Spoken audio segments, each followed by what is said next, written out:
대장동 의혹 관련 속보입니다. 이재명 민주당 대선 후보 측이 황무성 전 성남도시개발공사 사장을 비판하고 나섰습니다. 최근 황 전 사장이 대장동 사업 공모 직전에 본부장으로부터 사퇴 압박을 받는 내용의 녹취록이 공개가 됐죠. 그 속에 이재명 당시 성남시장의 명을 받았다는 본부장 발언도 있는데요. 이 후보 측은 이 주장이 황 전 사장의 자작극이라고 공격했습니다. 황 전 사장은 떳떳하면 이재명 후보가 특검을 받아라 이렇게 맞받았습니다. 홍지은 기자입니다.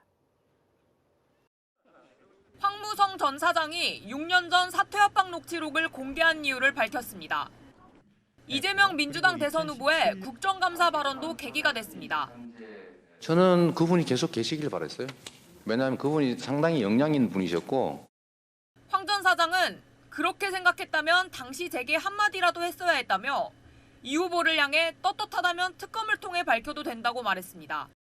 사퇴 압박 주장이 자작극이라는 어제 이 후보 캠프 측의 주장도 여론 호도라고 지적했습니다.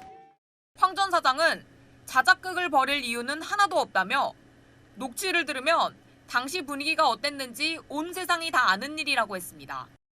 캠프 측은 황 전 사장이 사기 혐의로 기소됐다는 사실을 거론하면서 사퇴 권유의 배경이었는지 조사해야 한다고도 주장했습니다.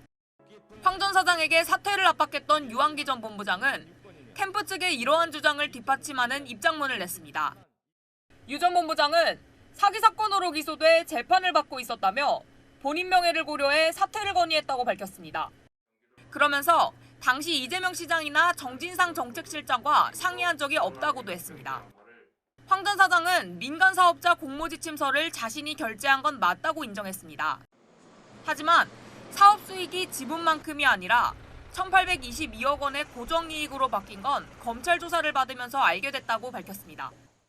황 전 사장은 내용을 변경하려면 투자심의위원회와 이사회를 다시 거쳐야 한다며 이렇게 바뀐 건 특정 불순 세력의 행위라고 의심할 수밖에 없다고 했습니다. 황 전 사장이 공개 반박에 나서면서 사퇴 압박을 둘러싼 공방은 더욱 격화될 걸로 보입니다. 채널A 뉴스 홍지은입니다.